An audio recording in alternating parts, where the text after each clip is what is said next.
ED के छापों की गूंज दिन भर पूरे देश में सुनी गई है। प्रदेश में पिछली सरकार के मुखिया, कांग्रेस के बड़े नेताओं में शुमार पूर्व सीएम भूपेश बघेल के घर ईडी की टीम पहुंच गई। उनसे उनके बेटे से लंबी पूछताछ की। शराब घोटाले को लेकर यह कार्रवाई थी। छत्तीसगढ़ के सियासी गलियारे में इसने तूफान चला दिया, पर उससे भी ज्यादा सवाल विपक्ष के बर्ताव और जो टीम जांच के लिए पहुंची थी उसके सामने प्रकट किए गए रवैये को लेकर उठा। रिपोर्ट देखिए।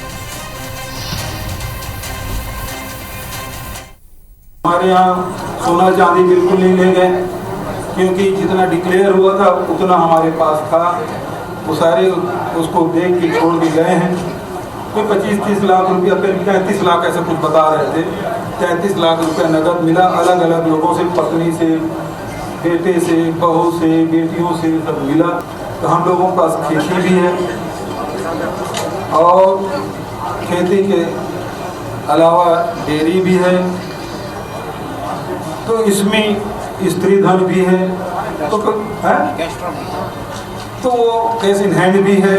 तो हमने कहा इसको लिखित में आपको जवाब दे देंगे। मुश्किल से 30-35 लाख रुपया ही हमारे घर से ले गए थे और बड़ा माहौल बनाया गया था। नोट गिनने की मशीन लाई गई है।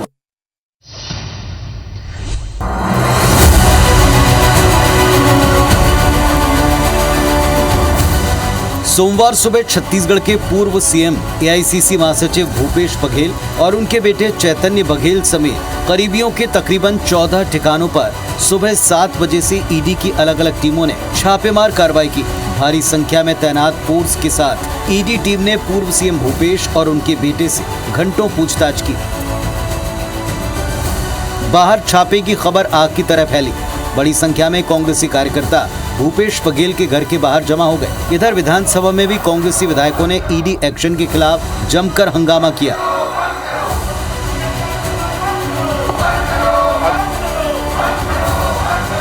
विरोध में पुतले फूंके गए। विपक्ष का सीधा आरोप है कि सियासी तौर पर उन पर दबाव बनाने ईडी जैसी जांच एजेंसियों का इस्तेमाल कर द्वेषपूर्ण कार्रवाई की जा रही। इधर सत्ता पक्ष का दावा है कि पिछली सरकार के घोटाले जग जाहिर हैं, उनके खिलाफ तथ्य मिलते जा रहे हैं, सो जांच एजेंसियां आगे बढ़कर अपना काम कर रही हैं। अगर कांग्रेस नेताओं ने कुछ गलत नहीं किया तो फिर इतनी छटपटाहट, इतनी बौखलाहट क्यों है?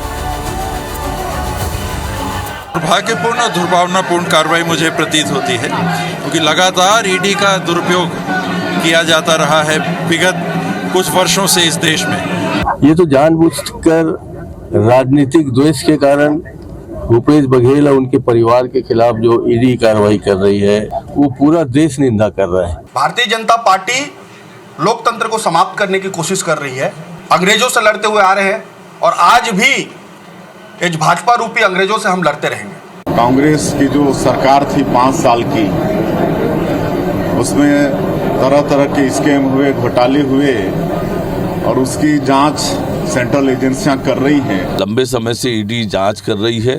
जांच के प्रक्रम में उन्हें कोई तथ्य मिला होगा, साक्ष्य मिला होगा, उसके आधार पर ईडी ने ये जांच की कार्यवाही की है।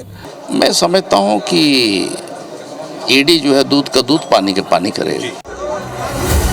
पिछली सरकार पर शराब घोटाला, कोल घोटाला, महादेव सट्टा ऐप घोटाला और डीएमएफ घोटाले समेत कई अन्य घोटालों के गंभीर आरोप हैं। सभी में जांच और एक्शन जारी है। नतीजा, पूर्ववर्ती कांग्रेस सरकार के वक्त के दर्जन भर करीबी पूर्व अधिकारी, पूर्व मंत्री और विधायक के बाद अब पूर्व सीएम और उनके परिवार तक जांच की आंच पहुंच चुकी है। उस पर विपक्ष के रवैये को लेकर कुछ सवाल उठ रहे हैं। जैसे घोटाले के आरोप पर विपक्ष जांच और कार्रवाई की चुनौती हर बार देता है, लेकिन जब जांच हो तो कार्रवाई का विरोध कर विक्टिम कार्ड भी खेलता है।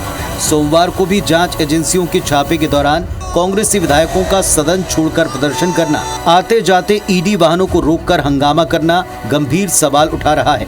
सबसे अहम सवाल ये, क्या संविधान की रक्षा की दुहाई देने वाली कांग्रेस को चुनाव पर, पुलिस पर, जांच एजेंसियों पर यानी किसी भी संवैधानिक व्यवस्था पर कोई भरोसा नहीं रहा? Bureau report, IBC 24। तो देखा आपने कि छत्तीसगढ़ की सियासत में इस वक्त सबसे बड़ा मुद्दा है ईडी का एक्शन। ईडी के एक्शन को विपक्ष ने गलत और दबाव बनाने की राजनीति करार दिया, तो सत्ता पक्ष ने कहा कि अभी से इस पर इतना रिएक्शन और इतना लाउड रिएक्शन देना क्या ये उचित है और क्या ये बौखलाहट नहीं है। चलिए इसके बाद में हम आपको आगे लिए चलते हैं। आपने इस रिपोर्ट में छत्तीसगढ़ की सियासत देखी, ये जानना बेहद जरूरी कि शराब घोटाले के साथ पूर्व सीएम भूपेश बघेल पर आखिर और क्या क्या आरोप हैं। इस पूरे मामले में मुख्यमंत्री के ऊपर जो पूर्व सीएम के ऊपर जो आरोप लगे हैं वे क्या हैं, जरा टीवी स्क्रीन के ऊपर आप देखिए। ईडी पर आरोप लगाने वाली कांग्रेस पार्टी, जरा देखिए क्या क्या आरोप हैं। ईडी का कस्ता शिकंजा कोल घोटाले को लेकर के भी है, डीएमएफ घोटाले में करोड़ों की हेराफेरी के आरोप भी हैं। इसके अलावा सीएम की कुर्सी बचाने बड़े नेताओं को करोड़ों रुपए दिए गए, ये भी आरोप हैं। बेटे चैतन्य बघेल के जरिए कई जगह निवेश करने के उन पर आरोप लगे। महादेव सट्टा ऐप घोटाले में भी भूपेश बघेल और उनके करीबियों पर आरोप लगे। 112 और 108 गाड़ियों के ठेके को लेकर भी आरोप हैं।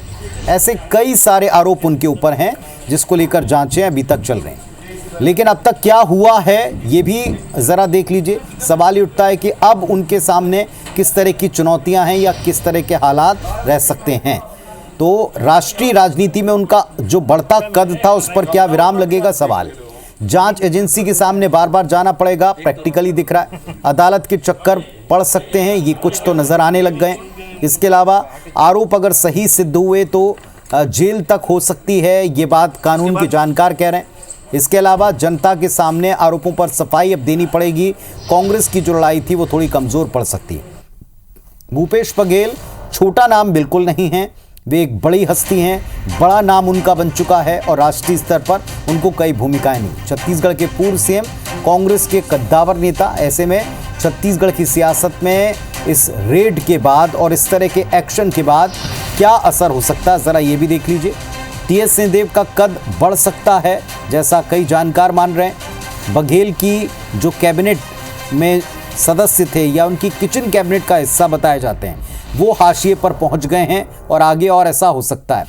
खुद राजनीति के लिए बघेल समर्थक उनसे दूर जा सकते हैं, ये पिछले कई उदाहरणों से देखा जाएगा। फिलहाल पार्टी उनके साथ एकजुट दिख रही है। कांग्रेस के अलग थलग धड़े बन सकते हैं और अगर ये कार्रवाई और अंजाम तक पहुंचती दिखी तो संभवतः वे अकेले भी पड़ते दिखाई पड़ सकते हैं, जैसा पिछली बार के चुनाव में, लोकसभा चुनाव में अंत में दिखाई पड़ रहा था। यानी छत्तीसगढ़ में जो सोमवार का दिन है बड़ा हैपनिंग रहा है और उसमें केंद्र में ईडी की कार्रवाई, उसके छापे रहे।